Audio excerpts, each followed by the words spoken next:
Moj radio, Radio Brač.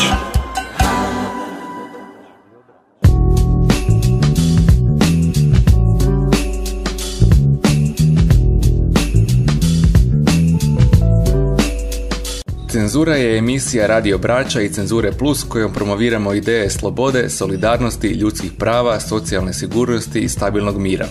Cenzura ide petkom u 12:10 na Radio Braču. Širenje građanske svijesti i promicanje tolerancije ne mora uvijek biti kroz aktivizam u vidu prosvjednog skupa ili neke slične građanske akcije. Početna točka može biti i umjetničkog karaktera, a jedna takva spoj edukativnog i umjetničkog načina izražavanja Split je doživio prošlog tjedna kada je otvorena izložba koja se bavi progonima seksualnih manjina za vrijeme trajanja nacističke Njemačke. O tome koja je važnost ovakvih kulturnih događaja, ali i o mnogim drugim temama razgovarali smo sa predstavnicom udruge Domino, jednom od organizatora izložbe. Kao prvo, jako nam je drago da smo konačno došli do Splita, nakon što je izložba 2008. godine prvi put postavljena u Zagrebu, postavljena još u Puli, Rijeci, Skoplju i Beogradu, a uskoro putujemo u Podgoricu, pa je bilo tako nekako logično da izložbu postavimo u Splitu koji je evo već imao nekoliko uspješnih Pride-ova bez incidenata, čak 2, ako smijem primijetiti. Tako da eto, došli smo na ideju, u biti sami idejni začetnici izložbe, gospodin Zvonimir Dobrović i Gordan Bosanac, predložili su kako je vrijeme da dođemo sa izložbom u Split, to jest da je Split spreman za ovakav tip izložbe.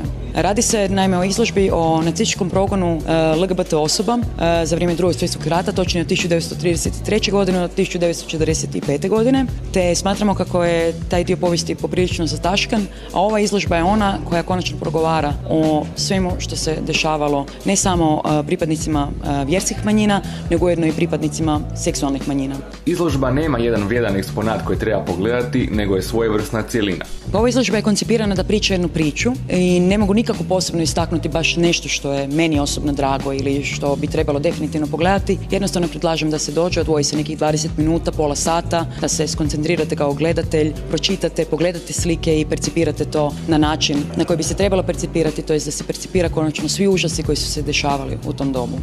Žrtve seksualnih manjina dugo su bile na neki način zataškavane. Zašto je tome tako? Pa iskreno ne bih sad htjela davati politički nekorektne odgovore, no mislim da se stavlja naglasak na onaj veći broj žrtava, točnije židovskih žrtava, no ujedno tako možete primijetiti i kod, ja mislim, panela broj 2, gdje je objašnjeno kako su se označavale žrtve. Znači, tu nisu samo bili progonjeni židovi, nisu bile progonjene samo LGBT osobe, tu su bile progonjene i osobe za koje je nacistički režim smatrao da se ne uklapa u te nekakve norme društvene. Pa isto tako, na primjer, meni je omiljen, evo mogu istaknuti što mi je omiljeno, naime, dokument koji pokazuje kojom bojom su se označavali koji pripadnici koje manjine. Pa eto tako, na primjer, su gej osobe bile označavane ružičastim trokutom, dok su pripadnice, to jest lezbijke, bile označavane crnim, što inače označavalo osobe koje su psihički bolesne. Ono što ovakve izložbe čini nešto drugačijim nije puko uživanje u postavi istih, nego i njihov edukativni karakter. Pa iz ove izložbe mogu naučiti kako, iako možda sad nije najbolja situacija u ovoj našoj državi, da neki određeni pomak je napravljen, no svejedno se ljudi još uvijek osjećaju potisnuti, ne mogu slobodno izražavati sami sebe, te mislim kako ova izložba može im dati nekakav pregled kako je to izgledalo prije, te mogu povući paralelu sa današnjim razvojem događaja. Može se povući paralela apsolutno u tom smislu skrivanja, u tom smislu nekakvom uopće zataškavanja vlastitog identiteta, budemo tako reći iskreni. Naime, ima čak jedan izložak, to je jedna fotografija koja me malo onako dodirnula, naime, koja prikazuje dvije gej osobe koje su u vezi već nekoliko godina i u pozadini od jedne gej osobe je njegova žena koja je odlučila svojim najboljem prijatelju koji je eto slučajno gej napraviti uslugu, spasiti ga od progona i stupiti s njim u brak. Znači, ja vjerujem da se u današnje doba mnoge takve situacije i dan danas dešavaju, zato društvo jednostavno nije spremno prihvatiti, mislim, možda je spremno prihvatiti, no neka to konačno pokažu drugačije osobe. Umjetnica Nataša Kadin, koja je također sudjelovala u postavljanju izložbe, smatra da su ovakva kulturna događanja posebno važna za Split. Pa smatrali smo da je ovo jedna vrlo važna izložba koja je nastala kao rezultat jednog velikog istraživanja i da Split definitivno kao drugi po redu grad u Hrvatskoj mora vidjeti ovu izložbu.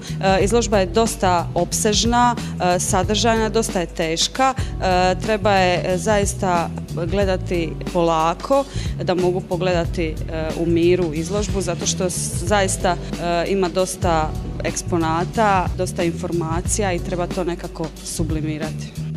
Split se u posljednje vrijeme polako rješava stigme u kojem ga se smatralo netolerantnim gradom. Iako ispada divljaštva još uvijek ima, Kadejn misli da se stvari mijenjaju na bolje. Ja mislim da je Split u posljednjih nekoliko godina napravio velike iskorake po tom pitanju, pogotovo što se tiče queer zajednice, što se tiče prava žena, što se tiče općenito ljudskih prava.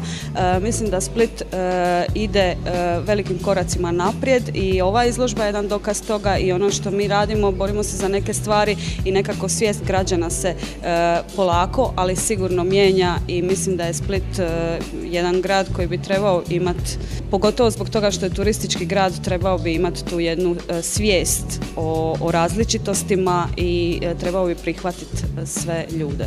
Nosioc promjena ka tolerantnijem društvu mogli bi biti upravo mladi. Zbog toga ovakve su izložbe važne i za njihovo obrazovanje. Pa mislim da mladi iz ove izložbe mogu dobiti jako puno informacija i mogu vidjeti kako je ne tako davno jedna stvar koja ne izgleda toliko teško može dovesti do drastičnih posljedica i mislim da se time mogu zapitati kako neke akcije ljudi koje izgledaju benigno mogu dovesti do nekih velikih drastičnih posljedica. Ljubomir Mateljan iz udruge Rišpet dodaje da takve stvari moraju biti prepoznate i na institucionalnom nivou ako grad želi napredovati. Ako Split želi biti turističko središte, mora razmišljati na institucionalnoj razini i o tome grad mora voditi brigu. I u tom smislu je LGBT centar jako bitna stvar, zato što podiže kulturu grada na jedan viši nivo i uključuje taj aspekt. Mislim, ako dođe jedan gay cruiser tu u Split iskrca, ne znam, tisuće gejeva, lezbijki, onda ti ljudi bi voljeli negdje izaći, jel? A to znači ogroman dohodak gradu, kulturi, zabavi mladih, a i starih. Ne vidim zašto ne bi to moglo biti. Postoje neka mjesta u Splitu, nekakvi restorani i barovi, kafići koji jesu gay friendly i radimo na tome, intenzivno razmišljamo o tome da se oni na neki način obilježe za turiste kad bi oni došli da znaju gdje mogu biti slobodniji u tom smislu, da se mogu recimo na jednoj romantičnoj večeri držati za ruke ili tako nešto. Bez zajedničkih napora kako građana tako i njihovih političkih predstavnika bit će teže napraviti promjene u društvu, kaže Mateljan. Ljudi vole biti konformisti pa onda misle ono što im je dano rođenjem, nazovimo to tako, sakramentima ili ne znam čime, ta mogućnost, onda misle da imaju pravo polagati isključivo pravo na to. Dakle, kao da je to njihovo autorsko djelo ili intelektualno vlasništvo ili nešto tako, što zapravo nije istina. Ono što treba razumjeti da brak je jedna konvencija urađena državom i konvencija znači dogovor, a dogovor znači to da se to može mijenjati, To ljudi jednostavno čini mi se ne razumiju zbog manjih informacija, zbog toga je jako bitno da educiramo edukatore, one koji će djecu učiti u školama, da je prihvaćanje različitosti jako bitna stvar u našem društvu, jer ne možemo zauzeti očekivati ništa drugo, jel? Izložbe poput ove nisu namijenjene samo LGBT populaciji, nego svim građanima jer smo svi u nekoj mjeri izloženi predrasudama. Postoje predrasude koje su zasnovane na pretpostavci da je neko gej ako se druži s nekim. I od toga se ili tu se stavlja u isti koš s nekim drugim, pa se onda kao njegove ili njene karakteristike pridodaju njemu. Što je zapravo jako pogrešno i zapravo ljudi, stvarno iskreno mislim, ne bi trebali razmišljati o nečijem seksualnom opredjeljenju i tome što radi u privatnosti svog doma. Mislim da je to sekundarna stvar o kojoj trebamo razgovarati, ali da, mislim da je takva vrsta predrasuda upućena čak i onima koji jesu za borbu za LGBT prava, predstavlja im problem i u obiteljima i tako dalje. Imam iskustva sa svojim prijateljima koji su borci za ljudska prava, za LGBT prava, kojima obitelj radi probleme zbog toga, a oni su straight. Cenzura Plus u suradnji s Radio Bračem producira ciklus emisija Cenzura kojima će informirati i educirati građanke i građane o svim važnim procesima za demokratizaciju našeg društva. Za sva pitanja i prijedloge kontaktirajte nas putem naše stranice www.cenzura.hr ili pišite na mail cenzuraplus@cenzura.hr. Emisija Cenzura pripremljena je u okviru antidiskriminacijskog projekta Biram društvo bez diskriminacije, financiranog sredstvima Europske unije kroz program zajednice Progres. Sadržaj emisije odgovornosti je udruge Cenzura Plus te ne odražava nužno gledišta Europske unije. Moj radio, Radio Brač. Ova emisija sufinancirana je sredstvima Nacionalne zaklade za razvoj civilnog društva. Sadržaj emisije isključiva je odgovornost udruge za promicanje ljudskih prava i medijskih sloboda Cenzura Plus, te ne odražava nužno gledište Nacionalne zaklade za razvoj civilnog društva. Ova emisija sufinancirana je sredstvima Ureda za udruge Vlade Republike Hrvatske. Sadržaj emisije isključiva je odgovornost Udruge za promicanje ljudskih prava i medijskih sloboda Cenzura Plus, te ne odražava nužno gledište Ureda za udruge Vlade Republike Hrvatske.